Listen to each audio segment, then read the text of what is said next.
दूर सुनसान और झाड़ियों से घिरे इलाके के बीच बसे उस घर के बाहर एक अजीब सी खामोशी छाई हुई थी। रात का वक्त होने की वजह से पूरा इलाका किसी मुर्दा इंसान की तरह बिल्कुल बेजान और काफी खौफनाक लग रहा था। तभी धीमी हवाएं चलने लगी और इतनी देर से बेजान नजर आ रहा वो इलाका किसी शैतानी आहट से थर्रा उठा। पेड़ों के पत्तों की सरसराहट सुनाई देने लगी। इतने में उस सुनसान इलाके में बसे उस घर का दरवाजा धीरे धीरे खुलता दिखाई देने लगा। उस गहरे सन्नाटे में दरवाजा खुलने की आवाज घूमने लगी। उस आधे खुले दरवाजे से कोई चलता हुआ बाहर निकलने लगा। अंधेरा काफी होने की वजह से कुछ साफ नजर तो नहीं आ रहा था, पर देखकर तो लग रहा था कि 7-8 साल का कोई छोटा बच्चा होगा। बाहर निकलकर धीरे धीरे चलता हुआ वो उसी घर के पीछे की ओर फैले जंगल की तरफ जाने लगा। वो इस तरह से जा रहा था मानो कोई अनजान ताकत उसे अपनी तरफ खींच रही थी। उस जंगल के संकरे रास्ते पर बिखरे पेड़ों के सूखे पत्तों पर पैर पड़ते ही पत्तों के मसलने की और टहनियों के चटकने की आवाज सन्नाटे को और खौफनाक बना रही थी। कुछ दूर जाने के बाद वो एक जगह रुक गया। आसपास कुछ पेड़ थे जिनकी टहनियां आपस में लिपटी हुई थी। वह सामने एक जगह पर अपनी नजरें गड़ाए देखने लगा। जंगल के काले अंधेरे में उसकी नजरों ने कुछ डरावना देख लिया था। वो मुड़कर भागने वाला था, पर उसके पैर जैसे जमीन में धंस चुके थे। उसने नीचे अपने पैरों की तरफ देखा तो उसकी आंखें फटी की फटी रह गई। वो एकदम से उस झाड़ियों से घिरी जमीन पर गिर पड़ा।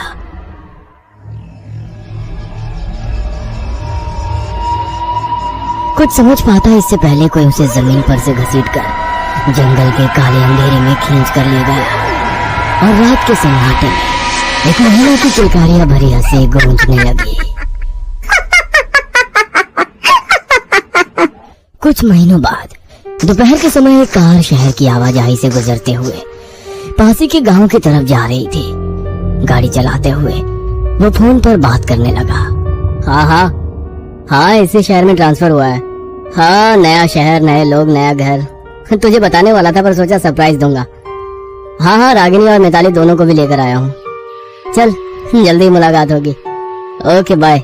हाँ, कहकर उसने मोबाइल साइड में रख दिया। पास वाली सीट पर बैठी रागिनी ने पूछा, किसका फोन था? कॉलेज का एक दोस्त है जो इसी शहर में रहता है। उसकी बेटी मिताली अपनी बिल्ली के साथ पिछली सीट पर बैठी खेल रही थी। कुछ ही देर में वो झाड़ियों से घिरे एक मकान के पास पहुंचे। सब गाड़ी से उतरकर खुशी से उस घर को ही देख रहे थे, पर उनकी बिल्ली गाड़ी की खिड़की से घूर घूर कर उस घर की तरफ देखने लगी, जैसे उस घर के आसपास ना होकर भी कोई मौजूद था। रात के करीब 2 बजे होंगे। रागिनी और रितेश दोनों गहरी नींद में सोए थे, सिवाय उनकी 4 साल की बेटी मिताली के। मिताली उनकी पालतू बिल्ली को ही देख रही थी, क्योंकि उनकी बिल्ली लगातार आवाज कर रही थी। कभी दरवाजे के पास जाकर आवाज करने लगती, तो कभी एकदम से दरवाजे से दूर हटकर चीखने लगती। मिताली को बिल्ली की ये हरकत थोड़ी मजेदार लगी, तो वो बेड से उतरकर दरवाजे के पास गई। तभी दरवाजे से बाहर किसी के चलने की आवाज आई। छोटी मिताली सामने उस दरवाजे को देख रही थी कि तभी दरवाजे का लॉक अपने आप घूमकर खुल गया और दरवाजा धीरे से अंदर की ओर खुला। बाहर काला घना अंधेरा था। उस अंधेरे को देखकर मिताली थोड़ी सी डर गई। वो 2 कदम पीछे हटी थी कि तभी उस गहरे अंधेरे में से एक महिला का सफेद पर्दों का हाथ मिताली के सामने आने लगा। शायद उस गहरे अंधेरे में कोई था जो मिताली को अपने साथ आने का इशारा कर रहा था। इधर छोटी बिल्ली मिताली की फ्रॉक को अपने दांतों से पकड़कर पीछे खींच रही थी और मिताली उस गहरे अंधेरे में देखकर अपना हाथ आगे बढ़ा ही रही थी कि तभी बिल्ली की आवाज से रागिनी की नींद खुल गई। अगले ही पल वो हाथ अंधेरे में कहीं गुम हो गया और उसी के साथ दरवाजा भी बंद हो गया। रागिनी की नजर अपनी बेटी मिताली पर गई और उसने देखा कि बिल्ली उसके फ्रॉक को दांतों से पकड़ी हुई है।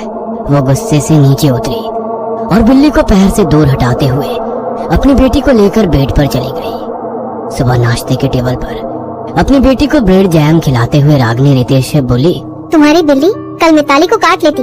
उस बिल्ली को जल्द से जल्द कहीं छोड़ कर आओ, वरना अच्छा नहीं होगा। नहीं मम्मी, मैं स्वीटी को कहीं नहीं ले जाने दूंगी। मिताली मायूस होकर बोली और रितेश रागिनी को समझाने लगा, अरे तुम भी खामोखा परेशान हो रही हो। तुम तो गहरी नींद में थे, क्या हुआ है ये सिर्फ मैं जानती हूँ। ठीक है, आज के बाद बिल्ली को रात के वक्त बाहर रखेंगे। मतलब तुम उस मनहूस को इसी घर में रखोगे? रितेश बिना कुछ बोले अपना बैग लेकर ऑफिस के लिए निकला और रागिनी गुस्सैल नजरों से घर के एक कोने में चुपचाप बैठी बिल्ली को घूरते हुए बोली, आज तो तुझे खाना नहीं मिलने वाला, भूखी रहना। रागिनी अपने काम में लग गई और छोटी मिताली घर के बाहर आंगन में खेलने लगी। वे लोग जहाँ रहते थे वहाँ काफी दूर तक कोई रहता नहीं था। कुछ दूरी पर 2-4 बंद मकान थे, पर शायद वहाँ अब तक कोई भी रहने नहीं आया था। उनके बंगले से कुछ ही दूरी पर एक गार्डन भी बनाई गई थी। बाहर अपने आंगन में खेलती मिताली की नजर गार्डन के एक झूले पर गई, जो हवा के झोंके से धीरे धीरे हिलता नजर आ रहा था। मिताली अपने आप झूलते उस झूले की तरफ देख रही थी। रागिनी किचन में खाना बनाने में व्यस्त थी। उनकी पालतू बिल्ली आवाज करते हुए रागिनी के पैरों से खेल रही थी। शायद उसे भूख लगी थी, पर रागिनी अभी भी उस पर गुस्सा थी। पर आखिरकार रागिनी ने बिल्ली को कुछ खाने को दिया, पर बिल्ली एकदम से चुप हो गई और गर्दन घुमाकर दरवाजे की तरफ देखने लगी। अब क्या हुआ? नखरे मत करो, खा लो वरना वो भी नहीं मिलेगा। रागिनी आगे कुछ बोलती कि तभी बिल्ली तेजी से दरवाजे से बाहर दौड़ पड़ी। रागिनी हैरान नजरों से उसे देखती रह गई। रात के 10 बजने को थे। मिताली बेड पर आराम से सो रही थी। उसकी बगल में रितेश लैपटॉप पर काम कर रहा था और रागिनी आईने के सामने अपने बाल बनाते हुए बोली, मैं कुछ नहीं जानती, कल के कल इस मनहूस को कहीं दूर छोड़ देना। आज मैं वक्त पर ना पहुंचती तो पता नहीं क्या हो जाता। अरे तुम भी ना, बच्चे धूप में खेलते हैं, उसी वजह से मिताली को चक्कर आ गया और बेहोश हो गई होगी। तो ये तुम्हारी बिल्ली वहाँ जोर जोर से क्यों चीख रही थी? मैं कुछ नहीं जानती, कल इसका चेहरा मुझे नहीं देखना। इतना कहकर वो मिताली के पास जाकर बेड पर लेट गई और रितेश कोने में बैठी अपनी बिल्ली को देखता रह गया। रितेश बाइक से ऑफिस के लिए निकला। कुछ दूरी पर सड़क किनारे रुककर हैंडल से अटकी थैली निकालकर हाथ में ले ली। वो बिल्ली छोटी सी थी जब उसे लेकर आया था, पर आज उसे छोड़ने आया था। उसे बुरा तो बहुत लग रहा था, पर अपनी छोटी बच्ची की वजह से उसे ये करना पड़ रहा था। उसने थैली जमीन पर रखकर खोल दी और अगले ही पल तेजी से उसकी बिल्ली झाड़ियों की तरफ दौड़ गई। दोपहर का वक्त था। रागिनी टीवी देखते सोफे पर ही उसकी आंख लग गई थी। वहीं रागिनी के बगल में अपनी छोटी गुड़िया के साथ खेलती मिताली की नजर एकदम से ऊपर दूसरे माले पर खत्म होती सीढ़ियों पर गई। ऊपर अंधेरा था, पर उस अंधेरे में भी एक धुंधली सी सफेद परछाई नजर आ रही थी और सब जैसे एकदम से शांत हो गया। मिताली, एक औरत की सुरीली आवाज ने मिताली का ध्यान खींच लिया। उस धुंधली परछाई को देखकर मिताली मुस्कुराई और सीढ़ियों की तरफ चलने लगी। मिताली अब सीढ़ियों के पास खड़ी ऊपर देखने लगी। सीढ़ियों के ऊपरी छोर पर खड़ी वो परछाई अब थोड़ी साफ नजर आ रही थी। वो एक औरत थी जो नीचे मिताली की तरफ बाहों फैलाई मुस्कुरा रही थी। उसके बाल हवा में लहरा रहे थे। माथे पर बड़ा सा लाल कुमकुम का टीका उसके सफेद पड़े चेहरे पर काफी डरावना लग रहा था। उसकी सफेद साड़ी का पल्लू लहराता हुआ पिछली खिड़की से बाहर जा रहा था। मिताली हाथ में अपनी गुड़िया को पकड़े हुए एक एक सीढ़ी चढ़कर ऊपर की ओर जा रही थी। उस औरत की बड़ी बड़ी काली आंखें मिताली पर ही गड़ी थी। वह कुछ ही सीढ़ियां चढ़ी थी कि तभी उसे अपनी माँ रागिनी की आवाज आई। मिताली, ऊपर कहाँ जा रही हो? वो बुला रही है। कौन? वो। कहकर मिताली ने आगे सीढ़ियों पर देखा, पर वहाँ कोई नहीं था। ये देख मिताली अपने आप से बुदबुदाई, लुक्का छुपी खेल रही हो? और रागिनी की आवाज आई, चलो नीचे आओ, खाना खाते हैं। मिताली सीढ़ियां उतरकर नीचे आई और दोबारा मुड़कर देखा तो ऊपर कोई नहीं था। रात के करीब 2 बजे होंगे। सभी गहरी नींद में थे। उनके रूम की खिड़की हवा के झोंके से धीरे धीरे खुलते हुए पूरी तरह से खुलकर रुक गई और गहरी नींद में सो रही मिताली एकदम से जाग गई। उसने उठकर खिड़की की तरफ देखा और दूर कहीं से उसे किसी की पुकार सुनाई दी, जैसे कोई मिताली को उसके नाम से पुकार रहा था। वह बेड से नीचे आ गई और खुली खिड़की के पास जाकर बाहर देखने लगी। पूनम के चांद की धुंधली सफेद रोशनी चारों ओर फैली हुई थी। मिताली की नजर सामने कुछ दूर उस बगीचे में गई।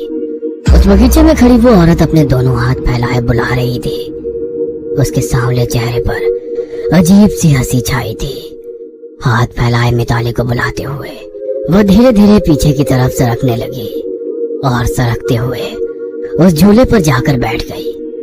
अब धीरे धीरे झोंके लेकर उसने दोबारा मिताली को आवाज लगाई। मिताली ने अपनी रूम के दरवाजे की तरफ देखा तो वो आधा खुला हुआ था और दरवाजे के बाहर फैले घोप अंधेरे में वही औरत खड़ी थी जो उस बगीचे में झूले पर बैठी हुई थी।